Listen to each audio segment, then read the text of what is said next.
আসসালামু আলাইকুম। আমি ইঞ্জিনিয়ার মোহাম্মদ রেজাউল বাশার। আজকে একটা বিষয় নিয়ে আপনাদের সাথে আলোচনা করব। সেটা হচ্ছে রাজুকের 2022-35 যে গ্যাজেট, এই গ্যাজেট নিয়ে আসলে গ্যাজেট প্রকাশের পর থেকেই বিভিন্ন আলোচনা সমালোচনা, বিভিন্ন কি বলে, এটাকে পরিবর্তনের জন্য বিভিন্ন মাধ্যমে এটা নিয়ে সমালোচনা তৈরি হচ্ছে। তো আসলে 2022-35 গ্যাজেট এবং আগের যে গ্যাজেটটা 2008-এর যে গ্যাজেট, এই গ্যাজেটের মধ্যে আসলে মূল পার্থক্যগুলো কি, যেগুলোর জন্য আসলে মানুষ এটার বিরোধিতা করতেছে। বিশেষ করে প্লট মালিক, আপনার হচ্ছে আর্কিটেক্ট, ইঞ্জিনিয়ার, তারপরে হচ্ছে আপনার ডেভেলপার, তারা যে বিরোধিতা করতেছে, এই বিরোধিতার আসলে মূল কারণটা কি, এটা আসলে কি যৌক্তিক, না আসলে তারা অযৌক্তিক কোনো দাবি করতেছে, এই বিষয়টা নিয়ে আজকে আলোচনা করবো। তো 2022-35 গ্যাজেটটা আসলে আপনার প্রমাণ হয় 2022 সালের 22 আগস্টে। তো ওই সময় যখন আপনার এই গ্যাজেটটা প্রকাশ হয়, তখন আওয়ামী লীগ সরকার ক্ষমতায়। তখন যখন গ্যাজেটটা প্রকাশ হয়, তখনও এটা নিয়ে বিভিন্ন স্টেক হোল্ডার যারা আছে তারা এটার বিরোধিতা করে, কিন্তু সে সময় সরকার এটার দিকে নজর না দিয়ে বা এটাতে কান না দিয়ে তারা কিন্তু যে 35-এর যে গ্যাজেটটা ছিল, ওইটা অনুযায়ী এতদিন তারা কার্যক্রম চালায়। পরবর্তীতে 2024-এ যখন 5 আগস্ট সরকার পতন হয়, তখন যখন আপনার অন্তর্বর্তী সরকার যখন ক্ষমতা হাতে নেয়, তখন মূলত অন্তর্বর্তী সরকার বিভিন্ন সেক্টরে কি বলে সংস্কার আনতেছিল। তখন এই সংস্কার করার কারণে দেখা যাচ্ছে এই যে গ্যাজেটের বিষয়টা, এটাও আবার সামনে আসে যে এখানে আসলে কোনো পরিবর্তন আনা যায় কিনা, এটাকে কোনো সংস্কার করা যায় কিনা, এটা নিয়ে আবার দাবি উঠবে।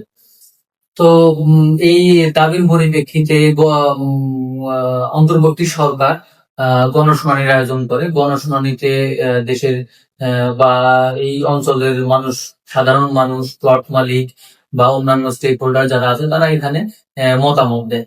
তো এই মতামত নেওয়ার পরে এই মতামতের যে প্রতিফলন, সেটা কিন্তু আসলে হয় না। এটা না হওয়ার কারণ হচ্ছে, পরবর্তীতে নগর পরিকল্পনাবিদ, রাজুকে যারা পরিকল্পনা বিদ যারা আছেন তারা, এবং হচ্ছে বিভিন্ন পরিবেশবাদী যারা আছেন, যারা পরিবেশ নিয়ে কাজ করেন, তাদের সাথে বসে 2035-এর যে 2022-35 যে গ্যাজেটটা, ওই গ্যাজেটের থেকে সামান্য কিছু পরিবর্তন এনে আবার ওইটাই বহাল রাখার সিদ্ধান্ত নিচ্ছে। তো এই সিদ্ধান্ত নেওয়াতে এখন এটা নিয়ে আবার হচ্ছে কতটুকু পরিবর্তন আনা যায়, এটা নিয়ে আসলে আলোচনা চলতেছে এখনো। তো এই পার্থক্যটা কতটুকু, পার্থক্যটা আসলে যারা জানেন না তাদের উদ্দেশ্যে আসলে এই ভিডিওটা তৈরি করা। 2008-এর যে গ্যাজেট ছিল, সেখানে বলা ছিল অপ্রসারিত রাস্তা, অর্থাৎ যে রাস্তাগুলো আসলে 20 ফিটের কম, সেই রাস্তায় আপনার অনুমোদন দেওয়া হতো প্রায় 8 থেকে 10 তলা। আর সেখানে এরিয়াটাও বেশি ছিল, অর্থাৎ হারের পরিমাণটা বেশি ছিল। কিন্তু 2022-35-এ এসে এটাকে প্রায় অর্ধেকে নামায় আনা হয়েছে। এটাকে প্রায় অর্ধেকে নামায় নিয়ে আসা হচ্ছে, এরকম ভাবে আপনি তলাটা পাচ্ছেন হচ্ছে অর্ধেক, প্রায় 4 থেকে 5 তলা। তারপরে হচ্ছে আপনার বিল্ডিং এর এরিয়া বা বিল্ডিংটাকে ছোট করে ফেলা হয়েছে। আর রাজুক যে তাদের যে টোটাল এরিয়াটা, এই এরিয়াটাকে প্রায় 50টারও বেশি, প্রায় 55-56টার মতো এরিয়াতে ভাগ করে। তো এই এরিয়ার মধ্যে 20% এলাকাকে ধরা হয় পরিকল্পিত এলাকা। এই পরিকল্পিত এলাকাগুলো কোনগুলো? সেগুলো হচ্ছে গুলশান, বনানী, অর্থাৎ যেখানে আসলে ওই উঁচু লেভেলের লোকজনগুলো থাকে, যাদের অনেক অর্থ সম্পদ। তো সেখানে আসলে ফারের পরিমাণটা বাড়ায় দেওয়া হয়েছে, বা সেখানে বহুতল ভবন করা যাবে। বাকি যে 20% বাদে বাকি যে আসলে 80% যে জায়গাগুলো, এগুলোকে অপরিকল্পিত এলাকা ধরে এইগুলোর আসলে সুযোগ সুবিধা কমায় ফেলা হয়েছে। এখন যখন একটা প্লটে আপনার 3 তলা, 4 তলা বা 5 তলা প্ল্যান পাস পায় বা অনুমোদন পায়, বিল্ডিং এর সাইজ যখন ছোট হয়, এই ইম্প্যাক্টটা আসলে শুধুমাত্র যে আসলে প্লট মালিকদের উপরে, বিষয়টা ওইরকম না। এটা আসলে সাফারার পুরো এই অঞ্চলের মানুষগুলোই হবে। সেটা কিভাবে? ধরেন ঢাকা শহরে আসলে যে পরিমাণ জায়গার দাম, এই দাম অনুযায়ী একজন মানুষ যখন একটা জায়গা কিনে সে হাই রাইজ বিল্ডিং পাবে না, সে ছোট ছোট বিল্ডিং বা অল্প তলা বিশিষ্ট বিল্ডিং পাবে, তখন কিন্তু সেই ব্যক্তির ইনভেস্টমেন্ট অনুযায়ী যখন কস্ট বেড়ে যাবে, তখন আপনার ভাড়া দিতে গেলেও তাকে সেই পরিমাণ ভাড়া নিতে হবে। এখন ভাড়াটিয়া যারা আছেন তারাও কিন্তু এটাতে সাফারার হবে। এরপরে যারা আহ একটু নিম্ন মধ্যবিত্ত বা মধ্যবিত্ত ধরনের যে মানুষগুলো আছে, যারা চিন্তা করে যে আমি ছোট একটা ফ্ল্যাট কিনবো, ফ্ল্যাট কিনে থাকবো, তাদের ফ্ল্যাটের দামও বেড়ে যাবে। এরপরে এখন একটা মানে উম, বিষয়ে আসলে বলা দরকার, সেটা হচ্ছে এখন কিছু মানুষ আছে, বেশিরভাগ মানুষ এখন একটা জিনিস চিন্তা করে, সেটা হচ্ছে যে 20 জন 25 জন মিলে একটা জায়গা কিনবে, তারা 3 কাঠা বা 5 কাঠা একটা জায়গা কিনে এখানে বহুতল ভবন করে এক একজন এক একটা ফ্ল্যাট বা এক একটা তলা নিয়ে তারা থাকবে। সেই সুযোগটা কিন্তু নষ্ট হচ্ছে, কারণ আপনি একটা 3 কাঠা যদি প্লট নেন, সেখানে যদি আপনি 5 তলা প্ল্যান পাস করেন, সেক্ষেত্রে দেখা যাচ্ছে যে আপনি আহ, যে ইয়েটা পাবেন, সেক্ষেত্রে আপনার 20 জন লোকের 20টা ফ্ল্যাট আসলে সম্ভব না। এই সুযোগটা আসলে নষ্ট করছে। আর আমাদের দেশে আয়তন মূলত আমাদের দেশের আয়তনের তুলনায় মূলত আমাদের কি বলবো, দেশের আসলে যে আমাদের দেশের আয়তনের তুলনায় জনসংখ্যা কিন্তু অনেক বেশি। আপনি দেখেন বাংলাদেশের আয়তন হচ্ছে 1,47,000 বর্গ কিলোমিটার।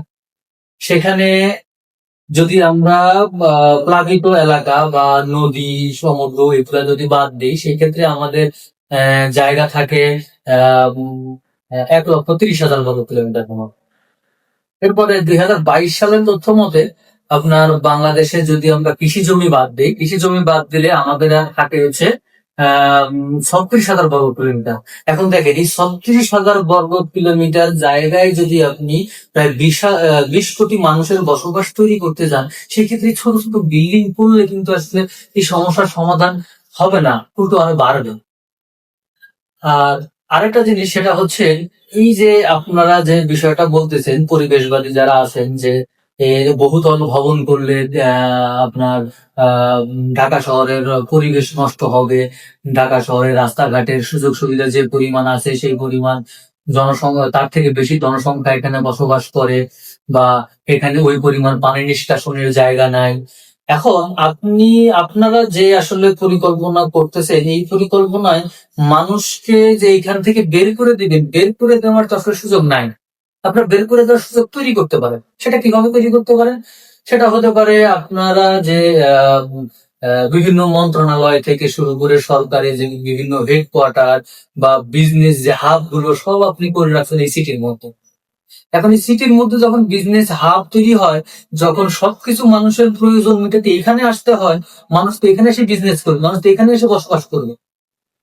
সরকারি অফিসগুলো যারা চাকরি করে তারা তো এখানেই বসবাসের চিন্তা করবে। এই অফিসগুলোকে বিভিন্ন জেলা বা বিভিন্ন বিভাগে ভাগ করে দেন, দেখবেন মানুষ বিভিন্ন, বাংলাদেশের বিভিন্ন জেলায় বিভিন্ন বিভাগে মানুষগুলো আসলে ডিভাইড হয়ে যাবে, মানুষ বিভিন্ন জায়গায় ছড়াবে। এইটা না করে আপনারা যদি মানুষের বসবাসের জায়গাটাকে কমায় দিয়ে বলেন যে ভাই বসবাসের জায়গা নাই, তুমি চলে যাও, আসলে এটা আসলে সমাধান না, এটাকে সমাধান বলে না। আমার কাছে মনে হয় এটাকে আবার বিচার বিশ্লেষণ করে এইটার সঠিক সমাধান আনা দরকার। এভাবে আসলে বৈষম্যমূলক যে পরিকল্পনা, এই পরিকল্পনা বা এটা আসলে আমার কাছে মনে হয় এটা সাস্টেনেবল কোনো সিদ্ধান্ত হতে পারে না দেশের নগরের জন্য। এটা কেমন নগর পরিকল্পনা আমি জানি না। আশা করি আপনারা এটা বিবেচনা করবেন, বিবেচনা করুন, এটাকে মানুষের আকাঙ্ক্ষা অনুযায়ী এটাকে পরিবর্তন করেন।